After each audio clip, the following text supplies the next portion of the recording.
Kasi sa totoo lang, yan po yung problema po natin. Pag tumaas pong income, tumataas din po ang lifestyle natin. Kaagad-agad. Chinky, asenso po ba ako? Kasi ang liit-liit ng sweldo ko. Ay nako, kung yan ang tanong mo, sasagutin natin sa araw na ito. Videos that will make you wealthy and debt-free.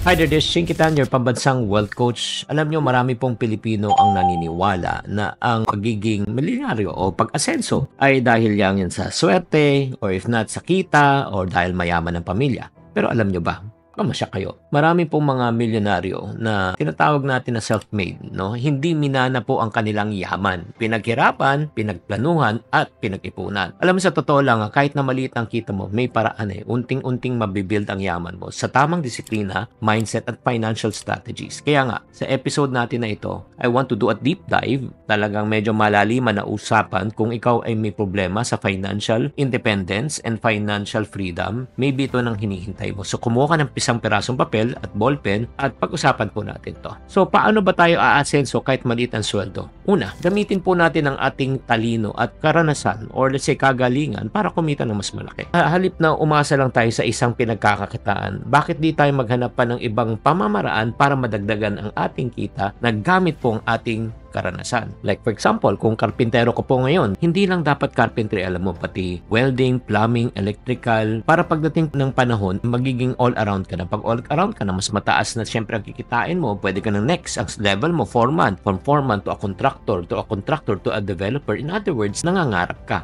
Ang tawag po niyan ay upskill and reskill. Or if not naman po, maghanap po tayo ng extra income tulad ng pagbebenta ng online content creation. Or if not naman, as a consultant, yung expertise mo, lahat tayo meron tayong alam I'm sure. Diba, may mga iba magaling magluto, magaling magkumpuni ng sasakyan.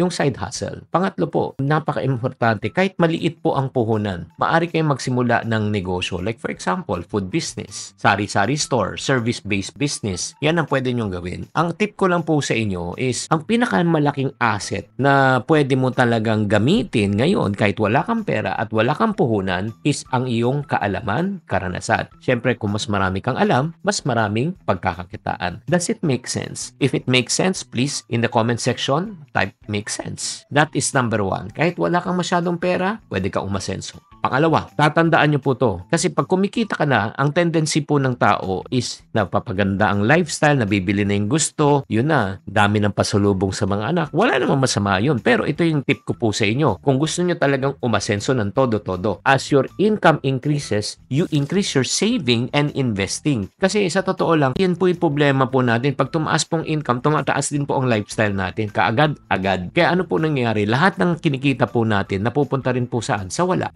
Sipag ko, kumita nga, gumanda nga ang buhay ko, pero wala na pa rin akong ipon. The more you make, the more you spend. Nagigets nyo? Ang rule, pag ikaw ay kumita, unahin mo muna, pay yourself. When you say pay yourself, kita, savings, ilang percent? 5%. Let's say investing, 5%, 90%. Yun panggastos mo. Pero habang tumataas ang income, tataas naman ang savings and investing. From 5, 5, 90, magiging 10, 10, 80, magiging 10, 20, 70, 20, 20, 60. Habang tumataas ang income, tumataas dapat ang saving and investing para maramdaman mo. Saan mo ilalagay yung savings nyo? Kami mga kaiponaryo, we use a powerful tool na super exciting, na very challenging. Itong 60,000 na Ipon Box Challenge po from 20 pesos to 50 to 100. Palaki ng palaki po siya. Ayun. Start date, end date, at para saan. So, ginagamit po namin tong tool na ito. Siyempre, babatiin muna natin si Angelina, si Patricio 14, at si Dexter Bontigao. Yes. Let's go to number 3. Pwede kang umasenso kahit maliit ang sweldo. Paano? Siyempre, matutong mag-invest. Ang goal po natin, hindi lang mag-ipon ng pera, ilalagay lang sa bahay. Ang goal natin, palaguin natin ang pera. So, kailangan matuto tayong mag-invest. Ang dami po pang long-term wealth building like stock market, real estate, mutual fund, or if not naman po, e-banks, magaganda na po ang interest po ngayon. At syempre naman, maganda rin, mag-invest ka sa negosyo na lumalago. Alam mo, hindi mo kailangan maging milyonaryo bago ka mag-invest. Alam mo, sa halagang 50 pesos, 500 pesos, sa Pag-ibig MP2, 500, pwede ka na mag-umpisa, kapatid. Okay, ang pang-apat na pwede nating diskarte para tayo umasenso kahit maliit lang ang kita, nako, huwag hayaan ang takot at pagdududa ang manaig sa ating buhay. Alam mo, sa totoo lang, marami ka namang ideas, marami ka namang gusto sa buhay. Do you agree? Pero sa totoo lang, ito lang, let's be real. Marami lang sa atin ang takot na mag-umpisa, ang takot na sumubok. Kasi natatakot ka baka mag-fail, natatakot ka baka pagtawanan, natatakot ka baka walang mangyari. Alam mo,